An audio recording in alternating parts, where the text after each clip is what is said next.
En ce 10 décembre, on célèbre la Journée internationale du droit des animaux.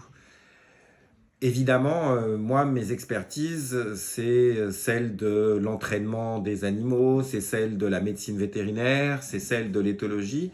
Et j'ai toujours considéré pendant des années que le droit, c'était pas important. Et en fait, j'avais complètement tort, parce que défendre les animaux par le droit, qui est cette création des hommes, et qui a mis des siècles à être ce qu'il est aujourd'hui, dans les pays démocratiques et progressistes, eh bien, c'est une avancée formidable. Entre le moment où j'ai commencé ma vie de vétérinaire et le moment d'aujourd'hui, 40 ans plus tard, eh bien, il y a eu énormément d'avancées pour protéger les animaux grâce au droit. J'ai une pensée particulière pour l'expérimentation animale parce que je suis toujours membre en souffrance, en grande souffrance de la Commission nationale de l'expérimentation animale, rebaptisée Commission pour la protection des animaux utilisés à des fins scientifiques. Et l'expérimentation animale, c'est une boucherie, c'est une opacité totale. L'État français, la recherche publique, le ministère donc, de l'enseignement supérieur et de la recherche, mais aussi tout ce qui, dans le privé,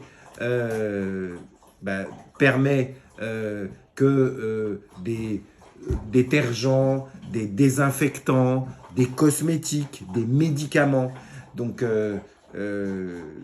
soient utilisés par nous au détriment des animaux, eh bien, c'est catastrophique. Et donc, moi, je pense que c'est bien d'informer les personnes sur la cruauté de l'expérimentation animale, mais les progrès, ils vont venir de deux choses. Les méthodes alternatives, mais il y a des blocages terribles, parce qu'en fait, on pourrait beaucoup plus utiliser les méthodes alternatives. C'est déjà le cas aux États-Unis. Aux États-Unis, il est possible aujourd'hui de ne plus avoir recours à l'expérimentation animale pour mettre sur le marché un médicament, pour tester un cosmétique, pour tester un détergent. Donc c'est un progrès énorme. Donc les méthodes alternatives, on est très en retard ici, en Europe et notamment en France. Et puis, il y a le droit, voilà, le droit. Et donc, le droit, c'est fondamental pour que, justement, on soit moins cruel envers tous ces animaux qu'on fait tellement souffrir. Et en France, on fait souffrir des millions d'animaux chaque année qui ont une vie courte et qui ont une vie de très mauvaise qualité et on les tue chaque année.